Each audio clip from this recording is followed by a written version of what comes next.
Tech giants will have to change the way they do business in Europe or face fines of up to 10% of worldwide turnover.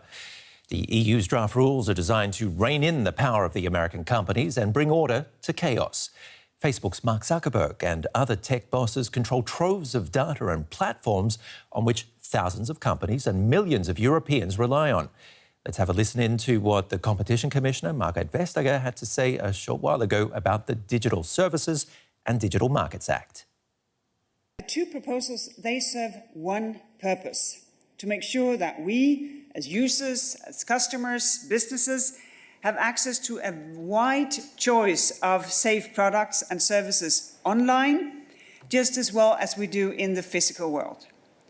And that all businesses operating in Europe, that can be big ones, that can be small ones, that they can freely and fairly compete online, just as they do offline. Because this is one world. Brussels sees the power of Google, Amazon and Facebook as a threat to competition and democracy. Here's more on the rules for doing business in the bloc's 27 countries. The European Commission used an advent calendar to announce its updated digital rules, a long-awaited chocolate treat for many people. Some say this new legislation could change the internet as we know it and limit, at least in some parts, the enormous power of tech giants that influence so much of our daily lives. We search with Google online, we buy Christmas presents on Amazon, we share our latest holiday snaps with our friends on Facebook or Instagram or WhatsApp that both belong to social media giant Facebook. A few tech giants dominate the internet and dictate its rules. Studies show, for example, that Google's online shopping search engine is still disadvantaging rivals, despite a regulatory crackdown 3 years ago. Or let's take a look at YouTube, owned by Google. Companies like YouTube collect data from users. This information then feeds algorithms that decide which ads and which content we see online. It is not transparent how it works. The EU's legal framework for the internet is 20 years old, when the World Wide Web was completely different. It is time for an update, but it could take years to be implemented, as different EU institutions have to agree on a common line. In the meantime, member of the European Parliament, Timo Wölken, joins us. Thanks for being on DW. How will this change the internet? Is it going to tackle fake news and hate speech and things like that? Yes, it will. So we will have clear rules, specifying the responsibilities of platforms, especially when it comes to how platforms moderate content. So at the moment, the rules are not clear. So platforms did not have legal certainty, and the fundamental rights of users were not guaranteed. So we now have the chance to set a very clear rule book with the rules proposed today by the Commission. And I think that they will have the potential to change the internet, yes. And this punishment of 10% or up to 10% of worldwide turnover, I mean, it sounds huge, but will it be enough to change the way these guys do business and make sure that hate speech and fake news isn't continue to be spread? So I think it does not only sound huge, but it is really huge. So if you compare it to the General Data Protection Rules, GDPR, which entered into force a few years ago, we see that there is a fine by 4% of the turnover. So this 10% fine is way more. And we see that companies are, of course, adhering. So they are following the rules in the GDPR. So I think that this fine really is huge and can, really change the behavior of big platforms. What about competition? What's it going to do to competition, do you think? the whole proposal is we need to go a step back. So we have two proposals on the table. The one is the DSA, the Digital Services Act, which is tailored to deal with content on platforms, roughly.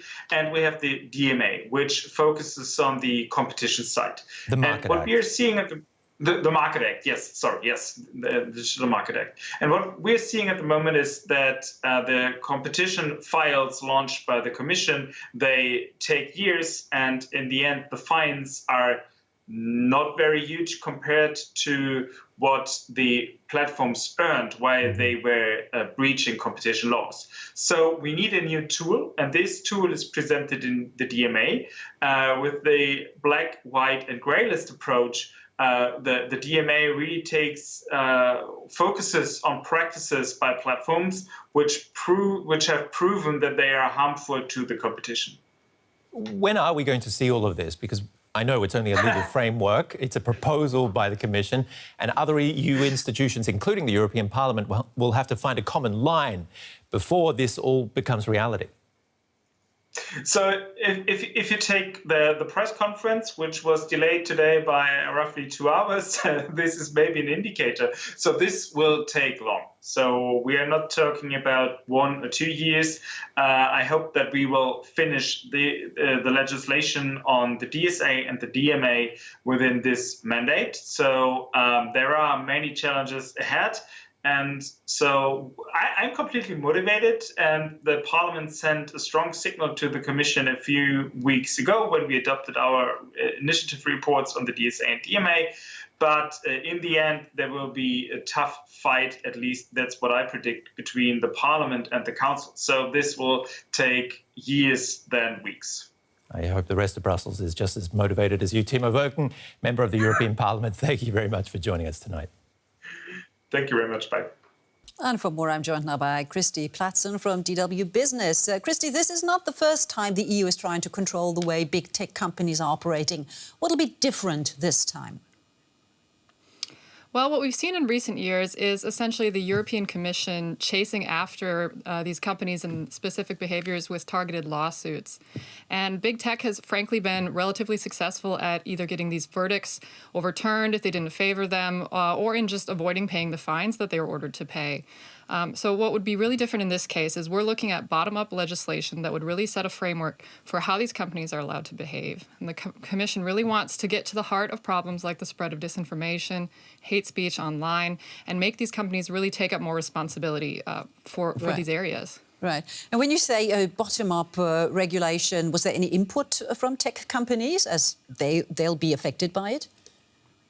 Yeah, great question. Well, as with any EU legislation, there's always a phase in which the public and other stakeholders are allowed to provide feedback about the idea. And of course, the companies had something to say. Google thinks it's a bad idea, naturally, saying that this is going to drive up prices for users. Their logic there is that if they're forced to pay hefty fines or to drop out of projects in which they've invested heavily, that they're going to have to pass those costs on to their advertising prices. They also said that they actually welcome clarity about what to do about hate speech, but that companies need to be given enough time to respond to instances of hate speech before being held financially liable. Right. And then there was Apple, who said that the legislation is too wide sweeping and that a company that makes tech devices like they do shouldn't be handled the same way that a social media giant like Facebook should be. OK, so no euphoria there just yet. And of course, the EU's current legal framework, as we just heard, for the internet is 20 years old. And it could take years to implement the new rules right now. We know that technology won't wait for that, will they? Yeah, no, I'm not thinking it will, and it's a great question. I think that it's going to be hard to say right now whether this legislation will be able to react in time. Like you said, it's going to be taking years before negotiations are done and before this can pass. And a lot of the smaller and mid-sized digital companies that are actually supposed to be protected by these laws have complained that they'll be put out of business before they even go through. On the other hand, Commissioner Vestager has really staked her legacy on reining in big tech. So I think that it's really going to come down to who has the greater influence here, the Commission or big tech. All right. Well, we'll find out soon enough. DW's Christy Platson there from DW Business. Thank you so much.